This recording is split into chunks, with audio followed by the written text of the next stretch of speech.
आजचा पत्रकार परिषद घेण्याचा जे मुख्य कारण हे आहे की आज सकाळी विद्यमान आमदाराने भीम पार्कचा उल्लेख केला आणि त्याचा 130 कोटी मी मंजूर करून आणलं, पण नगरपालिकाने 14 तारीख मीटिंगमध्ये मायनर मॉडिफिकेशन ज्याला 37ची कारवाई म्हणतात ते घेतला नाही आणि जे झालं नाही तर त्याचा खापर माझ्या डोक्यावर फोडला त्याने.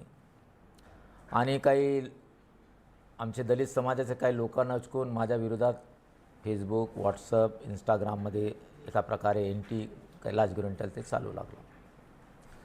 पण या विद्यमान आमदाराला असंही काय कळत नाही आणि तसंही काही कळत नाही. हे जालना जिल्हाधिकारीकडून एक पत्र महानगरपालिकेला प्राप्त झालेलं आहे. त्यात पहिला विषय असा आहे, जालना महानगरपालिका हद्दीमध्ये विपश्यन केंद्र भीम पार्क उभारण्याकरिता आवश्यक असणारी जमीन प्रथमतः जालना महानगरपालिकेचे नावे करण्यात कारवाई तात्काळ करण्यात यावे.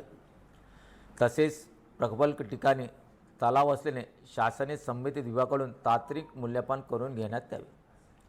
आज मित्रांनो, हा प्रश्न सर्वात येतो की हा जिथं भीम पार्क आपण मंजूर होणार आहे ती जागा सध्या शासनाची आहे. शासनाने ते एकतर आम्हाला हँडओव्हर करून द्यावं लागेल. जोपर्यंत हँडओव्हर करत नाही तोपर्यंत आम्ही कोणती प्रकारची कारवाई करू शकत नाही. पण त्यात आणखीन एक शॉर्टकट रस्ता आहे. जर कलेक्टरने आम्हाला NOC दिली तर आम्ही ते कारवाई करण्यासाठी आमची तयार असेल.